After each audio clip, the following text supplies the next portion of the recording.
ABN Marathi news मध्ये आपल्या सर्वांचं स्वागत आहे। ताज्या बातम्यांसाठी एबीएन मराठी न्यूजला सबस्क्राइब। काँग्रेस बंगल्यामध्ये 40 वर्ष हिमालय बरे काम केलं।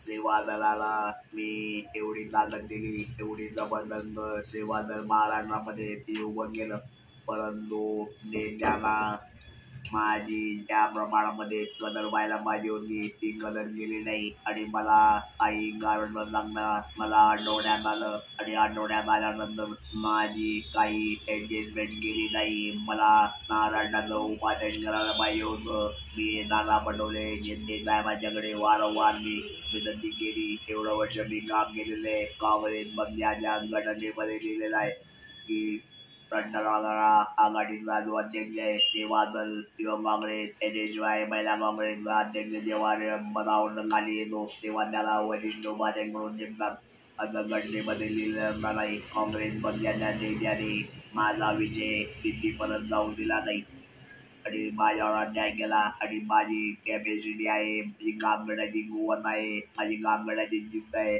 असं नाही। मला पळजबरीने रिटायरमेंट केली म्हणून मी दादाला भेटायला गेलो तर दादा म्हणाले तुम्ही माझ्या पक्षाची संघटना माना, तुमच्या पाठीशी मी आहे।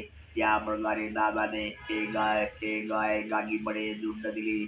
सगळं गाव त्याच्या विरुद्ध होतं। एकही जागा येणार त्याचं लोक म्हणाले, आरे जेजोले म्हणाले, 15,000 म्हणाले, ब्रेजवाले म्हणाले, पण दादानी कमाल करून दाखवली। त्याने जी जिद्द दाखवली, त्याने जी संघटनेवर मगन दाखवली, त्याने जी कार्यकर्त्याला एक हिंमत दिली, त्या हिंमतीमुळे मी त्यांच्या एक गागीपणे जी झुंड सगळ्या जगाला दिली आणि पुन्हा विजय प्राप्त केला।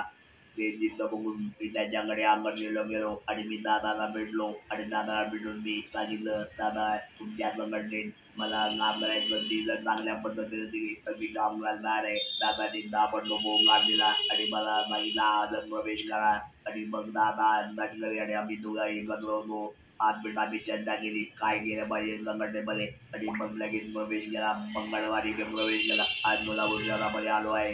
राष्ट्रवादी कार्यालयामध्ये जाऊन आलो। संतोष पवारांना भेटलो, जुबेर बागवानांना भेटलो, सुहास कदमला भेटलो, युवती अध्यक्ष भाषण करताना सर्व कार्यकर्ते भेटले। सगळ्यामध्ये उत्साह आहे आणि माझे सर्व कार्यकर्ते नाराजवर पैरावलेले आहेत। संधी करून मला चांगल्या प्रकारचा विश्वास आहे की 95% 99% माझे महाराष्ट्रातले कार्यकर्त्याचे सोलापुरातले कार्यकर्ते एका दुसरा जोडला तर सगळे माझ्याबरोबर जॉईन झालेले आहेत आणि मी त्याला बोलावून फार मोठा प्रोग्राम लवकरच घेणार आहे आणि पार्टीच्या कामाला मी सुरुवात केली।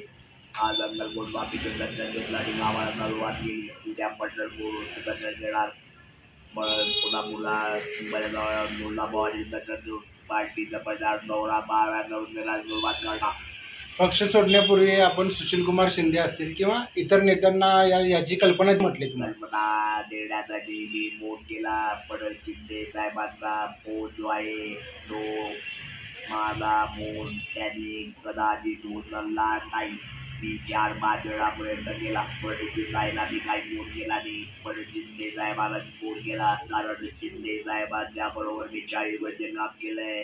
त्याचे माझ्यावर प्रेम आहे, माझंही त्याच्यावर प्रेम आहे, परंतु आता मी स्वतःच्या डोक्याने चालणार की दुसऱ्याच्या डोक्याने चालणार मला काही कळायला मार्ग नाही। पण त्याने माझा फोन घेतला नाही आणि त्याच्यामध्ये तुम्ही हा निर्णय घेतलाय की शिंदे साहेब माझा फोनही घेत नाही, तर मग आता या पार्टीवर काय करायचं। दुसऱ्याच्या डोक्याने माझ्या मुलीसारखी आहे, तिला 3 वेळा मी निवडून वाढलाय आणि तिला माझ्या नेवादातल्या लोकांनी 2-2 कार्यकर्त्यांनी पदयात्रा करून निवडून वाढले। तुम्ही सर्व त्याला साक्षीदार एवढं असेल तर मग प्रणिती शिंदेना का फोन केला नाही?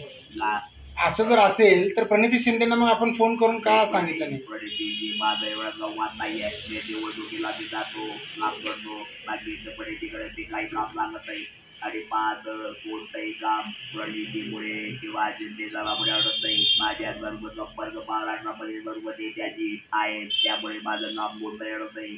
मला कोणतंही काम प्रणिती जायला आणावं लागलं नाही। तुम्ही काँग्रेस पक्षात असताना तुम्हाला काँग्रेस निवडून सोनिया गांधी राहुल गांधीपर्यंत तुमचे डायरेक्ट संबंध होते, बरोबर, तुम्ही अचानक निर्णय असं काय घेतला?